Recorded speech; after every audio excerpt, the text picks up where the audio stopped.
In the next 5 seconds, look very closely at this truck and tell me this. Do you see any technical fault at all? You saw it, didn't you? A full row of wheels. The tires still look fresh, and yet they are somehow floating in midair. They are not touching the ground.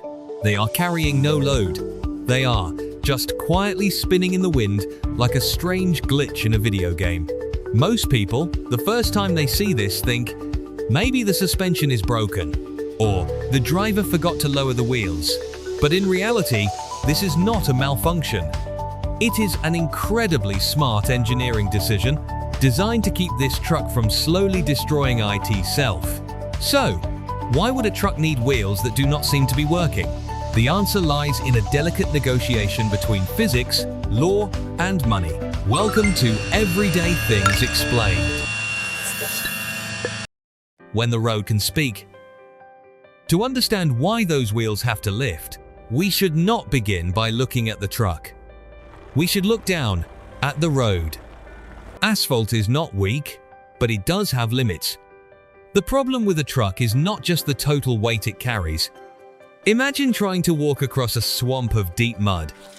If you put your entire body weight onto your bare feet, you would sink almost immediately. But if you strapped 2 large wooden boards to your feet, the contact area would increase, the pressure would spread out, and suddenly you could move across the mud much more gently. That is exactly why the Lift AXLE exists. The law places very strict limits on how much load each axle is allowed to carry in order to protect public roads. When the truck is loaded with a full 20 tons of gravel, the driver flips a switch, and instantly, the truck seems to grow an extra set of legs. The weight is redistributed. The pressure on the road falls back into a safe range. At that point, the truck becomes legally fit to roll without being heavily fined at weight inspection stations. More wheels, more bills.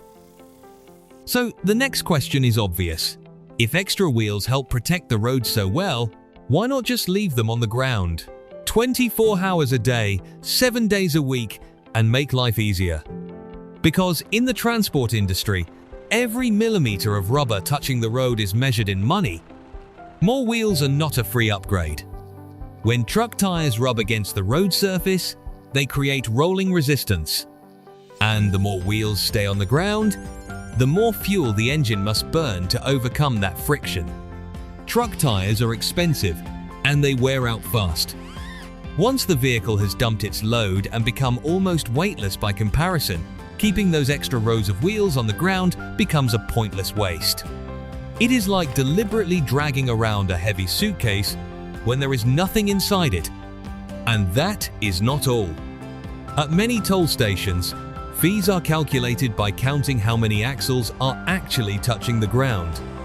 So lifting the extra wheels can effectively transform a massive truck into a smaller one in the eyes of the toll system, and that can save the driver a meaningful amount of money every single day.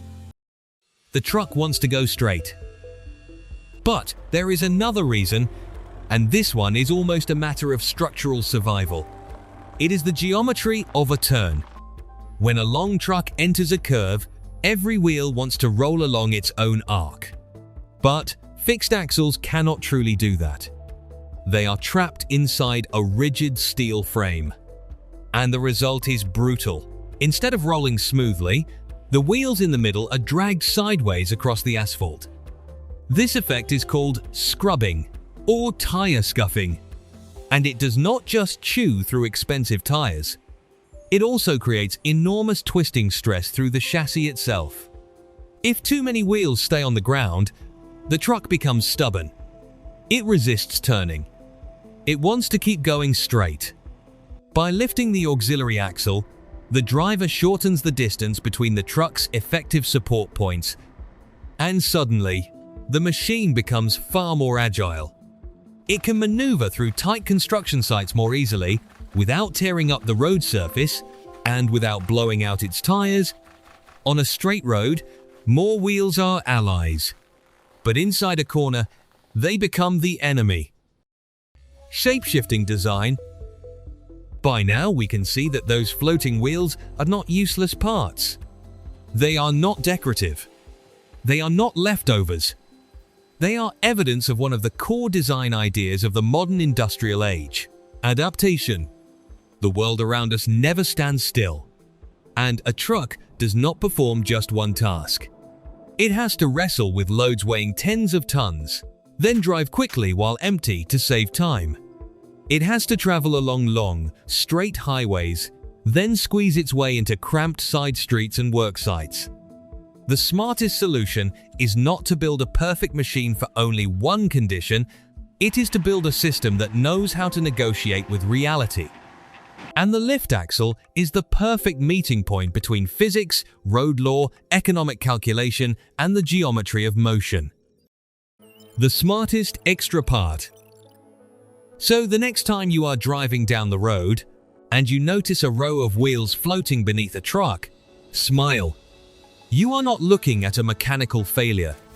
You are watching a mechanical brain at work. You are seeing a component that knows how to step back for a moment so the whole system can go farther, last longer, and work smarter. The part we assume is unnecessary sometimes turns out to be the wisest part of the entire machine. And it turns out, mechanics is a lot like life. Sometimes, the best way to reduce pressure on yourself is to touch the ground a little less. And if you think this truck already knows how to adapt brilliantly, just wait for the next episode when we uncover the secret behind airplane tires, which must endure temperature swings from -50 degrees Celsius to as high as 200 degrees Celsius in just a few seconds during landing. There are some truly crazy things waiting for you. Thank you for spending your time with Everyday Things Explained. If you found this video interesting, please hit like and subscribe so we can keep decoding the world around us together.